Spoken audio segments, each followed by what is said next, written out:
Good morning everyone. आज हम लोग पढ़ेंगे इलेक्ट्रोकेमिस्ट्री का lecture number 1, Kohlrausch law. Kohlrausch का नियम। कोलराउस का नियम, सबसे पहली चीज ये, कोलराउस का जो नियम होता है ये अनंत तनुता पे लागू होता है।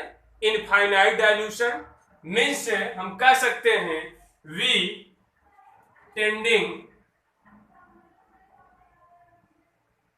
इनफाइनाइट, V टेंडिंग इनफाइनाइट यानी तनुता अनंत पे हो। जब तनुता अनंत पे होगी C tending is zero, concentration हमारा क्या हो जाएगा, जीरो। मीन्स कहने का मतलब है, चाहे हम लिखें इनफाइनाइट, चाहे हम लिखें सांद्रता जीरो, लिख सकते हैं।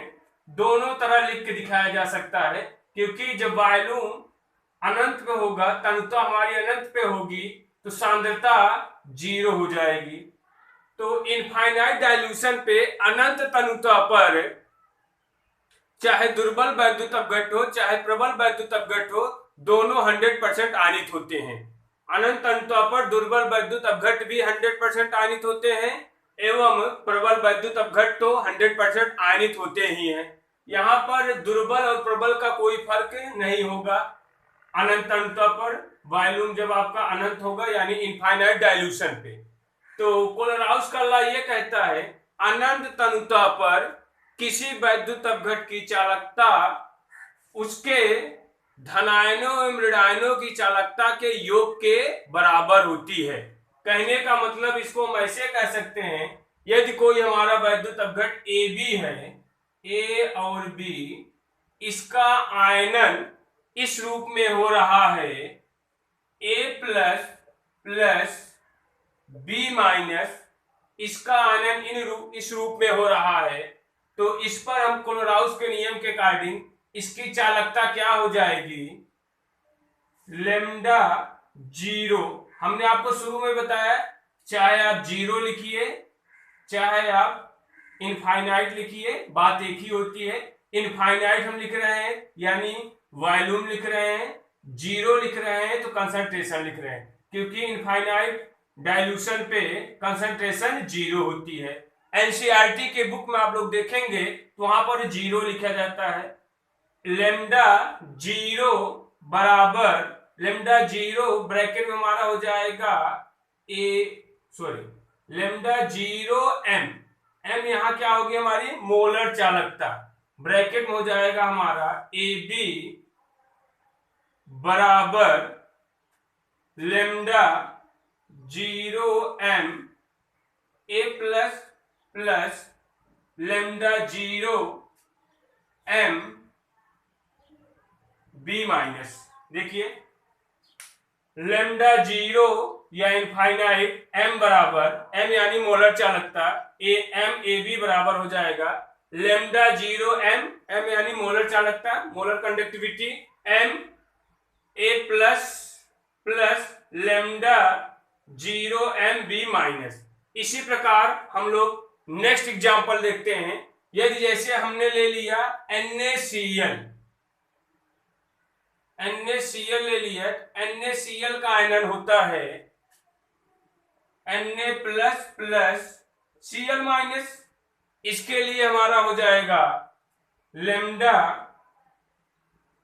Zero M NaCl, lambda zero M NaCl equal हो जाएगा हमारा lambda zero M Na plus plus हो जाएगा हमारा lambda zero M Cl minus. हो गया हमारा lambda zero M Na plus plus lambda zero M Cl minus. Zero यहां पर शो कर रहा है, ये हमारा कहां पे लागू हो रहा है, इनफाइनाइट डाइल्यूशन पे। तो शुरू में हमने बताया था कोलराउस का नियम हमारा लागू होगा इनफाइनाइट डाइल्यूशन पे, या इसका ये तो कौन सा फॉर्म हो गया, मोलर चालकता के फॉर्म में, यदि हमें तुल्यांकी चालकता के फॉर्म में लिखना होगा तो कैसे हम लिखेंगे?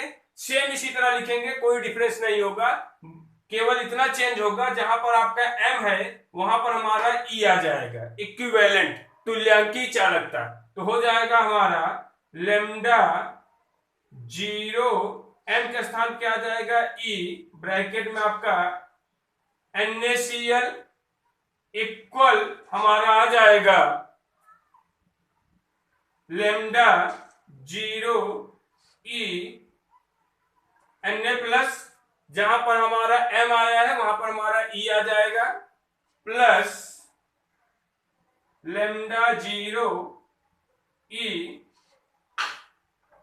Cl minus. ये रहा हमारा तुल्यांकी चालकता के फॉर्म में। आप देख रहे होंगे मोलर चालकता और तुल्यांकी चालकता के फॉर्म में कोई विशेष अंतर नहीं है, केवल NaCl के लिए। अब हम लेते हैं कोई दूसरा एग्जांपल, जैसे हमारा हमें मिल जाए MgCl2। MgCl2 हमारा वैद्युत अपघट्य है। MgCl2 जो होता है इसका आयनन किस फॉर्म में होगा? इसका आयनन होता है हमारा Mg2 plus plus 2Cl minus, ये हो जाएगा हमारा 2Cl माइनस। तो इसके लिए हम लेंगे कोलराउस लॉ, मोलरता के फॉर्म में हो जाएगा हमारा लेमडा 0 m ब्रैकेट में आपका MgCl2 इक्वल हमारा हो जाएगा लेमडा 0 m ब्रैकेट में आपका Mg2 plus plus lambda 0 m Cl minus. यहां पर आपका ये सामने 2 का गुणा हो जाएगा।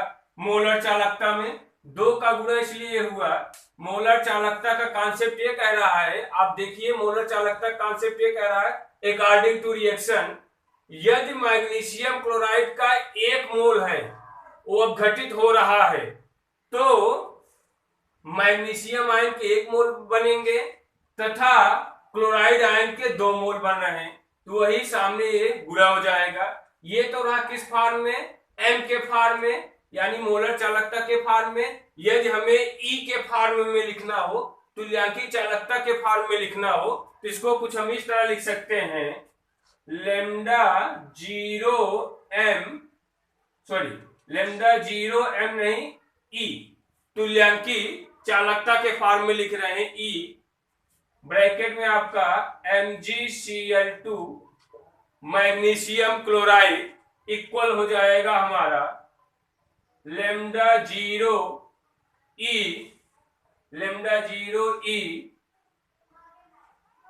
Mg2 plus plus lambda 0 e Cl minus.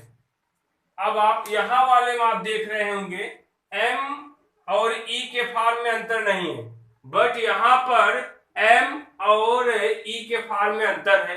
यहां पर आप देख रहे हैं यहां सामने 2 का गुणा हो रहा है, यहां सामने 2 का गुणा नहीं हो रहा है, क्योंकि तुल्यांकी वाला कॉन्सेप्ट हमारा ये कहता है हमेशा एक तुल्यांक मोल से एक तुल्यांक आयन ही बनेंगे, एक तुल्यांक मोल से एक तुल्यांक आयन बनते हैं, इसीलिए सामने 2 का गुणा हम नहीं करेंगे। बट मोलर चालकता ये कहती है अकॉर्डिंग टू रिएक्शन इसके 1 मोल से 1 मोल आयन इसका बनेगा, 2 मोल आयन इसके बनेगा। परंतु तुल्यांकी चालकता ये कहती है इसके 1 तुल्यांकी भार से 1 तुल्यांकी भार इसका बनेगा, 1 तुल्यांकी भार इसका बनेगा, इसलिए यहां सामने 2 का गुणा नहीं करते। इसी प्रकार यदि हम ले लेते हैं एल्यूमिनियम सल्फेट, ये हो जाएगा हमारा Al2SO4 का होल थ्राइज, ये रहा हमारा एल्यूमिनियम सल्फेट। इसका आयनन किस फॉर्म में होगा? इसका आयनन हो जाएगा 2Al3 plus plus 3SO4 2 minus, इस फॉर्म में हो गया। देख लीजिए आप एल्यूमिनियम सल्फेट का आयनन क्या होता है 2Al3 plus plus 3SO4 2 minus, इस फॉर्म में हो गया। इसके लिए हम क्लोराउस का लॉ लिखेंगे तो हमारा हो जाएगा लेमडा 0 m ब्रैकेट में आपका क्या आ जाएगा Al2 SO4 का होल थ्राइज, ये हो गया।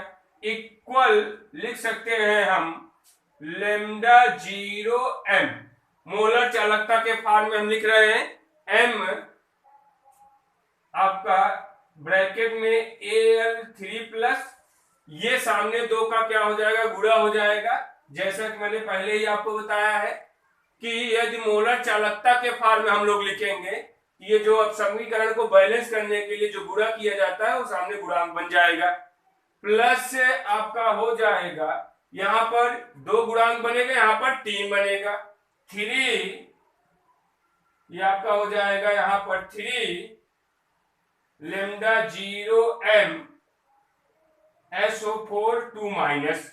ये तो रहा किस फॉर्म में, फिर से देख लीजिए एल्युमिनियम सल्फेट का lambda 0m aluminium sulphate equal हो जाएगा 2 lambda 0m aluminium ion plus 3 lambda 0m sulphate ion हो गया। अगर हम किस फॉर्म में लिख रहे हैं, हम लोग लिख रहे हैं इसको मोलर चालकता के फॉर्म में। यदि तुल्यांकी चालकता के फॉर्म में लिखें, उस रूप में लिखें, में से m के स्थान पर हम E लें, तो आपका क्या हो जाएगा, जो आपका यहाँ पर E हो जाएंगे, यहाँ जहां पर आपका m है मोलर चालकता है, वहां पर हमारा E हो जाएगा, तथा जो सामने 2 है और 3 है ये हट जाएंगे, केवल आपका हो जाएगा लेमडा 0e, m नहीं है, E हो जाएगा, और जो 2 है ये हट जाएगा, प्लस 3 हट जाएगा, लेमडा 0m की जगह आपका क्या हो जाएगा, E, लेमडा 0e। तो तुल्यांकी चालकता में जो आपके समीकरण बैलेंस करने के लिए गुणांक होते हैं वो नहीं लिखे जाते हैं, जबकि मोलर चालकता में गुणांक लिखे जाते हैं। बट हम लोग यहाँ पर स्पेशली कोलराउस का जो लॉ है मोलर चालकता के लिए पढ़ रहे हैं, न कि तुल्यांकी चालकता के लिए पढ़ रहे हैं। तो और एक चीज ध्यान रखेंगे, कुछ बुकों में आप देखेंगे दिया रहता है जहां पर हम जीरो का प्रयोग किए हैं वहां पर प्रयोग रहेगा इनफाइनाइट का। तो इनफाइनाइट हमने शुरू में आपको बताया, इनफाइनाइट का प्रयोग करिए चाहे जीरो का प्रयोग करिए। इनफाइनाइट जो हमारा होता है वॉल्यूम के लिए होता है, जीरो जो हमारा होता है कंसंट्रेशन के लिए होता है। जब वॉल्यूम इनफाइनाइट होगा तो कंसंट्रेशन अपने आप जीरो ही हो जाएगा। तो चाहे जिस फॉर्म में लिखे दोनों सही होता है। और इस पर न्यूमेरिकल भी आते हैं बोर्ड एग्जाम में, तो न्यूमेरिकल हम लोग नेक्स्ट वीडियो में पढ़ेंगे। और m और e का रिलेशन हम देखते हैं। m और e का रिलेशन होता है हमारा लेमडा 0e इक्वल होता है हमारा लेमडा 0m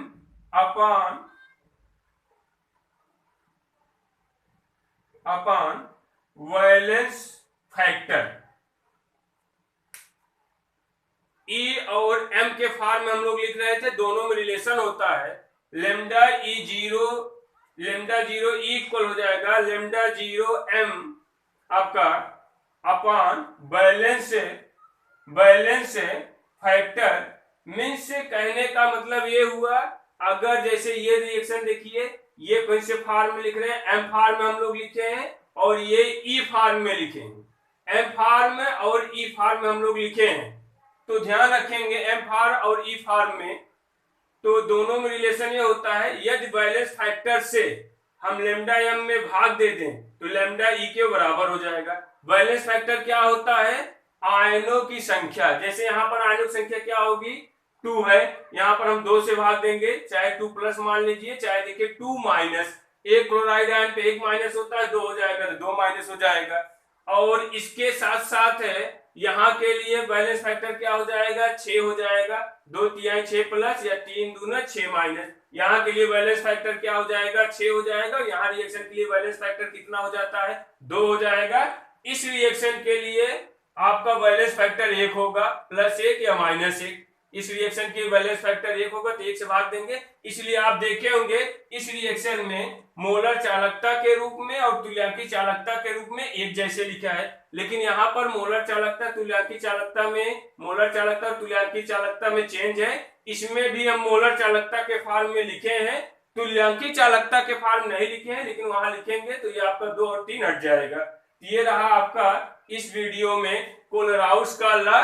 वीडियो को अधिक से अधिक लोग लाइक, सब्सक्राइब एवं शेयर कीजिए।